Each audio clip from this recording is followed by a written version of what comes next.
Tonight's wintry sleep story is inspired by the charm of the Bavarian village of Helen in Georgia, where you will reflect on the unsolicited care that comes through immersion in the healing beauty, charm, and tradition of an old world surrounding, and the kindness of strangers as you wander through the lamplit town at dusk, explore a bookstore, experience a traditional German bakery, and sit in a gazebo listening to the conversation of the river.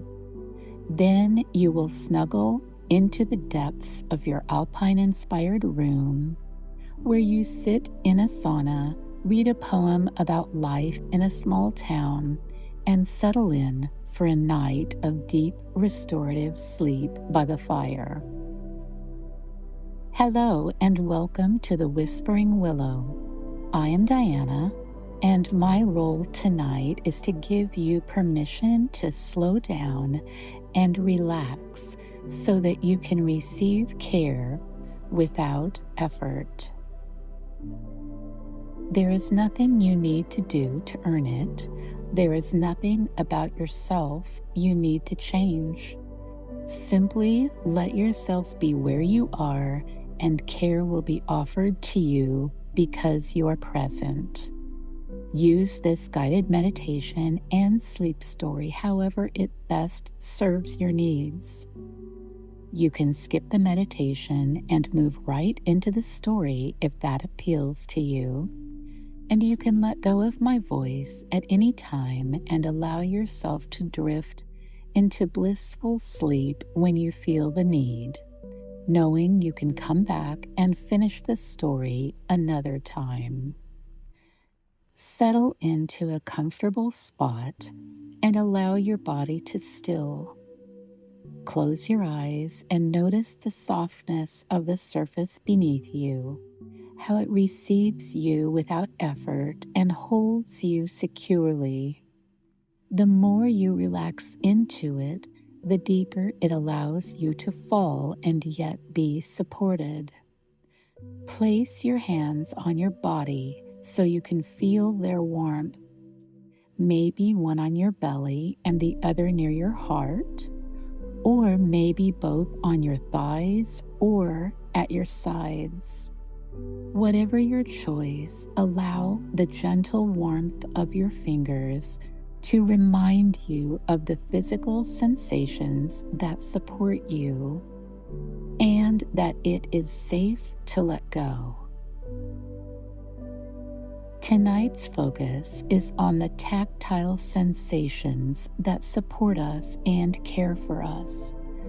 Close your eyes, and as you breathe, feel the coolness in your inhale and notice how it's warmer as you exhale, having been warmed by your body temperature and given moisture and heat from your respiratory tract. Observe the way the muscles of your face are sitting. Is there any tension in your mouth or between your brows? Make a conscious effort to relax, opening your mouth beneath your closed lips. What else do you feel? Blankets or some other covering? Your night clothes? Maybe the temperature in the room feels warm or cool on your skin. Feel the sensation of your closed eyelids resting over your eyes. Now, slowly bring your attention back to your breath. Take a single intentional deep breath, inhaling slowly through your nose and exhaling through your open mouth, taking a little longer to release the breath than you did to take it in. Repeat this 3 times, inhaling and exhaling audibly. Grounding your attention on your breath minimizes the distractions of your mind. If thoughts come to mind, acknowledge them and then send them on their way, as though you are putting them in a boat and sending it gently down a river. Then bring your focus back to your breath. When you are finished, allow your breathing to find its own natural rhythm again, letting everything else rest at the edge of the room or outside the door. Nothing is required of you in this moment. There is nowhere you need to be.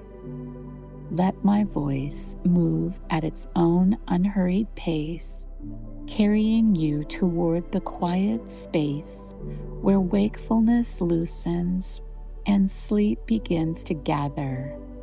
It's time for the story to begin.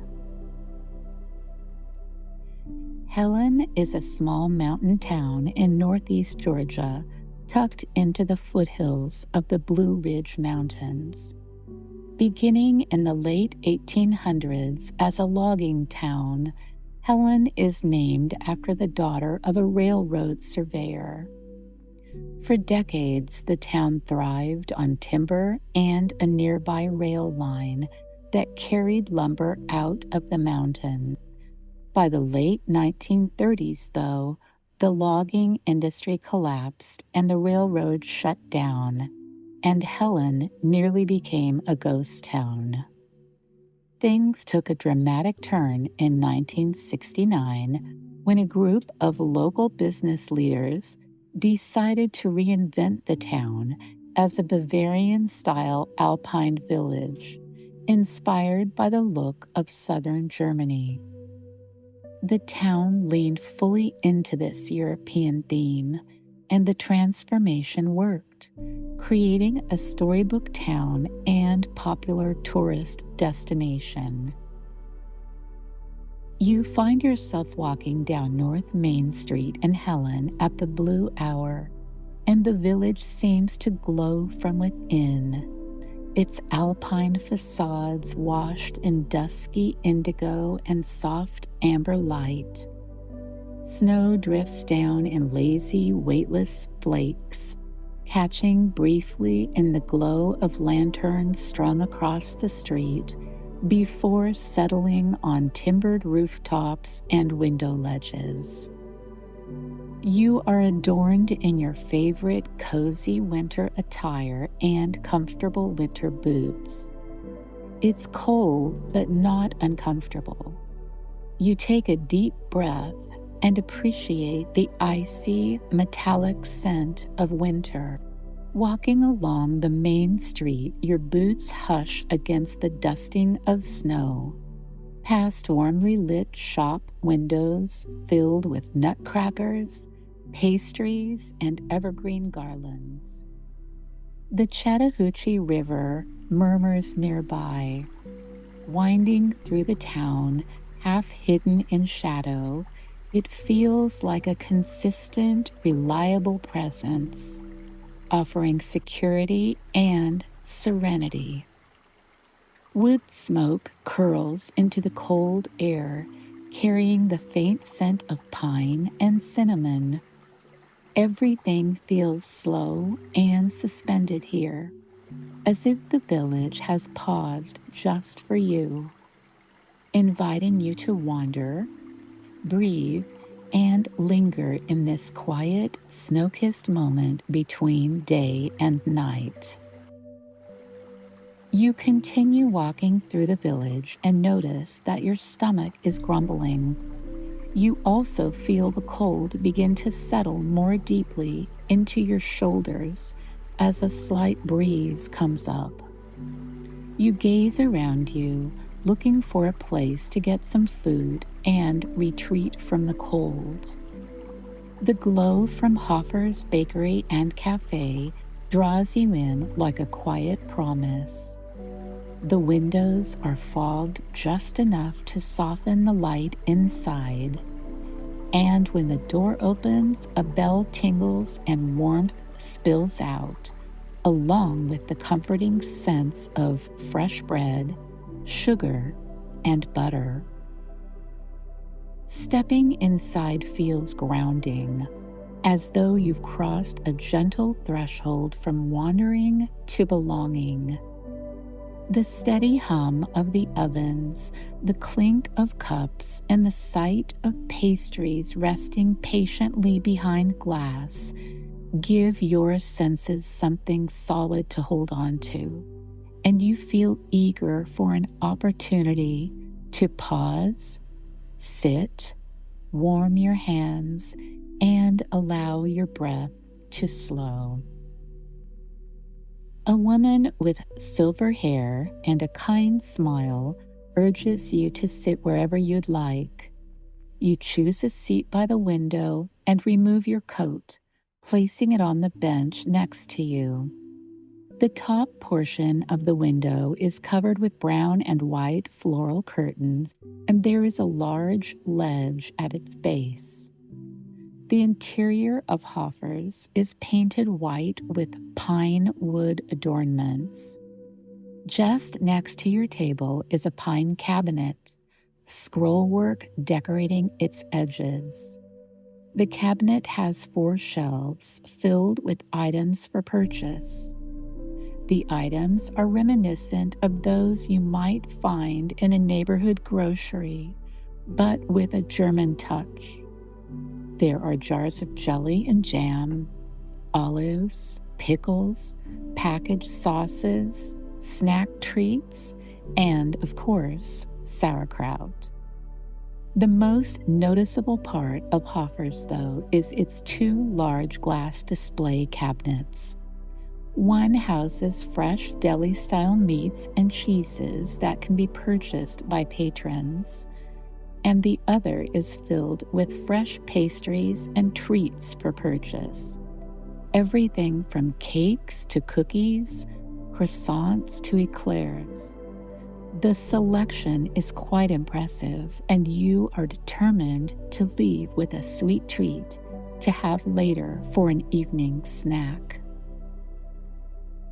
You pick up the menu that sits at the end of the table by the window and start perusing its contents. The selection is expansive, everything from breakfast to lunch items, and of course, a plethora of dessert options. The woman approaches you and sets a mug on your table, asking if you'd like coffee. You thank her and tell her that you would. She asks if you would like to order, and you do so, selecting your favorite hot sandwich and a bowl of soup. Just the thing for an afternoon like this. She leaves, and you pick up the coffee, holding it in your hands and resting back against the bench seat. The atmosphere in the restaurant feels so comfortable that you simply bask in it for a moment. There are a good deal of people dining, but the room is not loud. As you gaze around the room, you notice how happy everyone looks, and it reminds you of the strong positive effect a hot meal and pleasant conversation can have, essentially recharging the heart and soul. The woman brings your meal and you enjoy it for a long while, intentionally savoring each bite, appreciating the place you're in and the sustenance you've been given. Before long, your belly is full and you are ready to continue your exploration of the village. But before you do, you keep a promise to yourself and ask the cashier to box up a piece of chocolate cake with vanilla cream filling and strawberries on top. She hands you the bag and you hear the tingle of the bell as you walk out the door. You step back into the hush of the village where the sun has disappeared completely now and the night is beginning to settle. The street glows softly beneath strings of warm lights. Your footsteps slow as you follow the gentle curve of the road downhill, past timbered facades and darkened windows, until a small bookshop appears ahead. its windows aglow with candlelight, golden and steady against the dark blue of the evening. A bell above the door rings with a gentle chime as you enter, and the air changes at once with the smell of beeswax and old paper, and a calm that feels almost palpable. Oil-burning lamps and candles replace overhead lights, casting small pools of warmth between narrow aisles and quiet shelves. The entire room has the faint undertones of pine and cinnamon that cause you to immediately feel a sense of relaxation and inner peace. You are greeted by a young man who states he is the owner of the establishment. He wears a bright knitted scarf of red, white, and green stripes. He encourages you to make yourself at home and explore the store. You thank him and comment on how cozy the lighting is. He smiles at you and says quietly, "I keep the lights low on purpose. Bright lights hurry people along. Candles remind us to slow down, to notice the weight of a book in our hands and the sound of a page turning. Stories ask for a gentler kind of attention, and this way they get it." You walk around the store slowly, letting your fingers trail along the spines of the books. On one of the back shelves, you feel yourself drawn to a slim volume bound in soft cloth, titled Village Life, Poems Gathered from Old European Villages. The back of the book states it is written in praise of smallness, care, and the beauty of tending what is near. Opening it at random, you read a single gentle paragraph, the words resting easily in your chest, as if the book itself were reiterating the words of the shop owner and reminding you that stories are not meant to rush forward, but to become places where you can pause, breathe, and be held for a while. You close the book and hold it close to your heart, understanding somehow that it is meant to be yours. You walk back to the counter and purchase the book, as well as a pine-scented beeswax candle. The shop owner places them both in a brown paper bag with wrapped straw handles and ties them together with a bright green ribbon. You thank him and walk out of the store, the bell chiming behind you.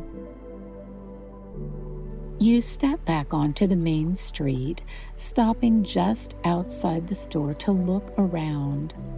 Lantern light pools softly at your feet.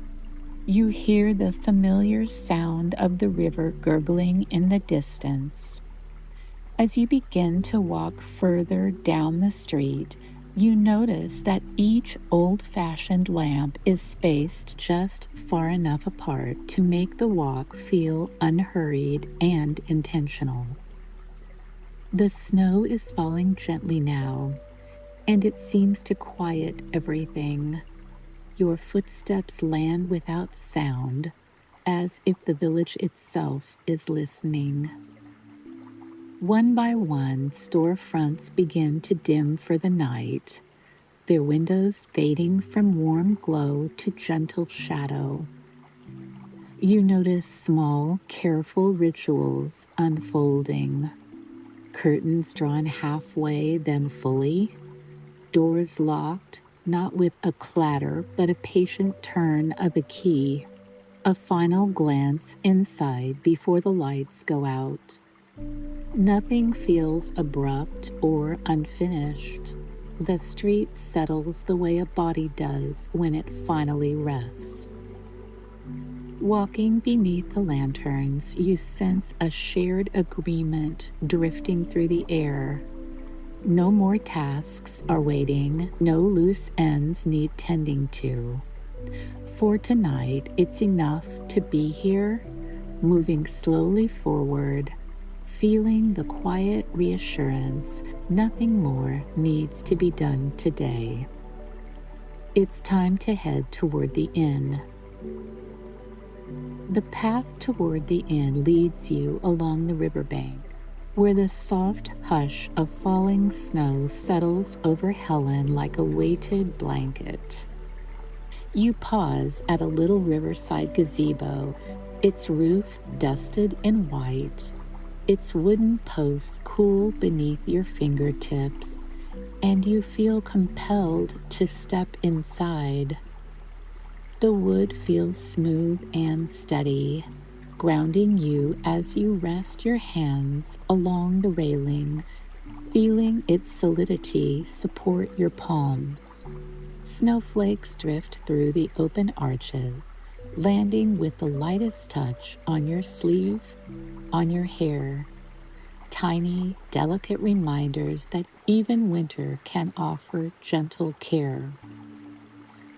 The Chattahoochee glides next to you in a slow, sleepy, but steady current, and the whole gazebo seems to hold you quietly, like a place that knows you're tired and wants only to ease you toward the rest you're looking for. You sit down in the gazebo and let your shoulders soften, feeling the subtle give of the wooden bench beneath you. For a moment, you simply breathe. The air is cold, but the stillness around you feels surprisingly warm, as if the night has drawn a soft circle of protection around this little shelter by the river. Snow drifts through the open slats, brushing against your coat in the lightest taps, tiny reminders of presence, like a reassuring hand resting gently on your arm. You close your eyes and feel the bench support your full weight, steady, patient, inviting your body to release whatever tension it still carries. The rhythmic hush of the river below becomes a kind of lullaby, its sound rising and falling in consistent, slow, even breaths. Here, in this quiet pocket of winter, you allow yourself a moment to think, not about tasks or worries, but about how far you've come today. How many small kindnesses have met you along the way? How deeply the world has offered to hold you if you let it. You place your palms on the smooth wood beside you, feeling its firmness, its coolness, its reliability, and you sense your mind settling the way a snowflake does, softly, naturally, without any effort at all. Leaving the gazebo, you follow the quiet curve of the path until the warm amber lights of the Black Bear